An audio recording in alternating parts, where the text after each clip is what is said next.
আজকের ব্লগে শুধু খাওয়ার পর্ব। সকালবেলা ব্রেকফাস্টে সেরে ফেলেছিলাম আমেতি আর রসমালাই। দুপুরে আবার রান্না করব শাক, ধোকা আর এইসব কাটাকুটি করে রান্নাবাড়ি শুরু করে দিই। শাকটা মোটামুটি ভালোই হয়েছে আর ধোকাটা দেখতেই পাচ্ছ। খাওয়ার সময় তো একদম যখন খাই তখন বুঝতে পারি একদম খুব সুন্দর হয়েছে। সন্ধেবেলা চলে গেছিলাম ব্রাঞ্চ ইটালিনো।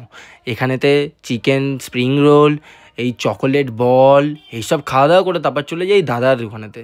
আর দাদার দোকানেতে বসেই তারপরে ভাবলাম রহড়া বাজারের এই মন্দিরের পাশ থেকে একটু মোমো কিনে নিই। আর বাড়ি ফেরার পথে রাস্তায় দেখি এই পতাকা লাগানো, মানে যেগুলো দেখে একটু কেমন লাগলো। তারপর চলে যাই রোহিতের বাড়ি ওই টাইফু নিয়ে গেছিলাম।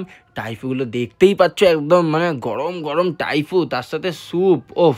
কিন্তু দুর্ভাগ্যের বিষয় কেটে দেয়নি।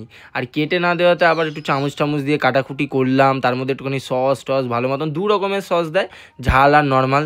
তো ওগুলো খেতে তো একদম ওফ ওফ ওফ কী আর বলবো, মুখে মানে পড়ার পর এত ভালো লাগে। স্টাফিংগুলো দেখছো তো, আর এইগুলো খাওয়া দাওয়া করে একদম পেট আজকে জমজমাট। ওখানে স্প্রিং রোল, চকলেট বল, তার সাথে এই টাইফু আর এসব খেয়ে দিয়ে বাড়ি যাই প্রায় 12টায়। সো আজকের দিনের ব্লগটা এইটুকুই। আবার কালকে নতুন দিনে নতুন ব্লগে দেখা হচ্ছে।